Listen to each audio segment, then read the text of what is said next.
जय हरी शेतकरी मित्रांनो, कर्जमाफीची तर घोषणा झाली.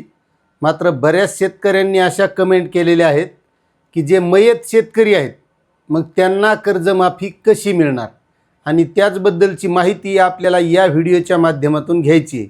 मात्र तत्पूर्वी छोटीशी विनंती असणार आहे तुम्हाला, जर तुम्ही आपल्या चॅनलवर नवीन असताल तर चॅनलला सबस्क्राईब करून घ्या, व्हिडिओला लाईक करा आणि सबस्क्राईबच्या बाजूचं जॉईन बटनसुद्धा दाबायला विसरू नका.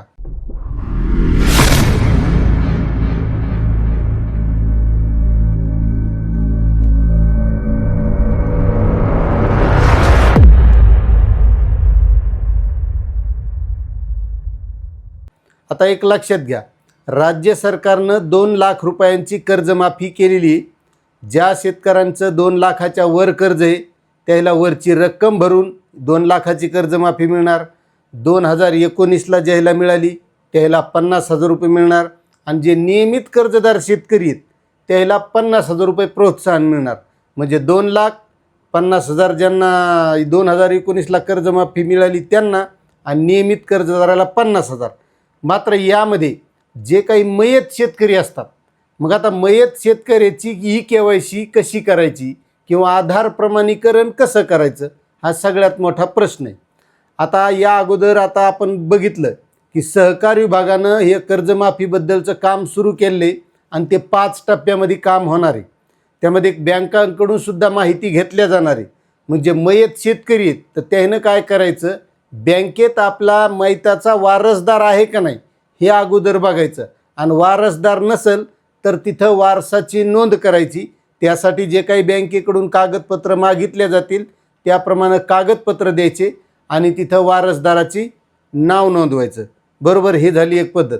आणि आता जी कर्जमाफी मिळालेली तर ही जवळपास 2017ला जशी होती आणि 2019ला होती त्याचप्रमाणे ही कर्जमाफी आहे आणि तशीच पद्धत या कर्जमाफीमध्ये राबवली जाणार आहे. म्हणजे सगळी प्रक्रिया सारखी असणार आहे. ज्या शेतकऱ्यांचं पात्रता यादीमध्ये नाव येईल त्या शेतकऱ्यांना आधार प्रमाणीकरण करणं गरजेचं असणार आहे. मग आता 2019ला जी कर्जमाफी झाली होती त्यानुसार जर होणार असेल तर मग त्यामध्ये जी काही माहिती दिलेली आहे 2019च्या कर्जमाफीमध्ये मयत शेतकऱ्याच्या बाबतीत ती अगोदर आपण थोडक्यात पाहू. तर 2019च्या कर्जमाफीमध्ये मृत व्यक्तीच्या कर्जावर प्रक्रिया करण्याची पद्धत काय आहे, तर ती पद्धत अशी होती की वारसा हक्काने मिळालेल्या कर्जांना संयुक्त कर्ज खात्याप्रमाणेच वागवले पाहिजे आणि त्यांच्या संबंधित हिस्सासह संयुक्त कर्ज म्हणजे वाय असे चिन्हांकित केले पाहिजे. त्यामध्ये खाली उदाहरण दिलेले, समजा 2 वारस असतील, सम्राट पाटील आणि रामराव पाटील, त्यांच्या या पद्धतीनं. आता ज्या प्रकरणामध्ये कर्ज एकाच वारसदाराला वारसा हक्काने मिळाले आले आहे ती प्रकरणे एकल कर्ज खातेधारक म्हणून आणि संयुक्त फ्लॅग बरोबर N ठेवून अपलोड करावीत. मृत व्यक्तीच्या कर्ज खात्यांच्या बाबतीत बँकेच्या प्रचलित कार्यपद्धतीनुसार वारस व वारसाची ओळख पटवली जाईल. म्हणजे वारस नोंद असणं गरजेचं आहे, यावरून हे लक्षात येते. आता एकच वारस असल्यास सदर खाते एका व्यक्तीच्या असेल आणि त्यावर वैयक्तिक खाते म्हणून प्रक्रिया केली जाईल.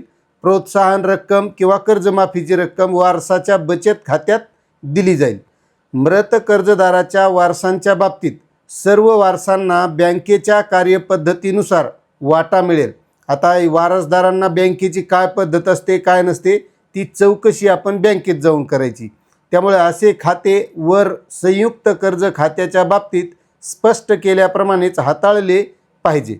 मृत व्यक्तीच्या प्रोत्साहनपर कर्जमाफी वाट्याची गणना कशी करावी, तर वारसाच्या वाटा बँकांनी त्यांच्या प्रचलित कार्यपद्धतीनुसार ठरवावा असं या कर्जमाफीमध्ये दिलेलं आहे. आता ही झाली पद्धत, ही 2019. मात्र आता सहकार विभागसुद्धा यावर काम करत आहे आणि सहकार विभागसुद्धा याबद्दलची पुन्हा एकदा सविस्तर माहिती आपल्याला देण्याचा प्रयत्न करील. आणि त्यावेळेस जी सविस्तर पुन्हा माहिती येईल मयत शेतकऱ्याबाबतची की त्यांची KYC आधार प्रमाणीकरण कसं करायचं आहे तर ती आल्याच्यानंतरसुद्धा आपण बघूच. मात्र यामध्ये सांगण्याचा मुद्दा असा होता की जर आपली मयताच्या वारसाची नोंद नसेल त्या बँक खात्याला तर ती वारस नोंद आपण आता करून घेणं हे महत्त्वाचं आहे. आता ज्या वेळेस या कर्जमाफीची पहिली यादी येईल 7 जुलै रोजी, त्यावेळेस याची पद्धतीसुद्धा स्पष्ट येणार आहे आणि ती पद्धती आल्याच्या नंतर आपण पुन्हा एकदा सविस्तर त्याबाबतची माहिती अशाच एका व्हिडिओच्या माध्यमातून घेऊ. त्यामुळे तुम्ही जर आपल्या चॅनलवर नवीन असताल तर आता सबस्क्राईब करून ठेवा आणि हा व्हिडिओ जास्तीत जास्त शेतकऱ्यांना शेअर करा, कारण अशा बऱ्याच शेतकऱ्यांच्या अडचणी असू शकतात. आता तुम्हाला ही माहिती कशी वाटली नक्कीच कमेंट करा.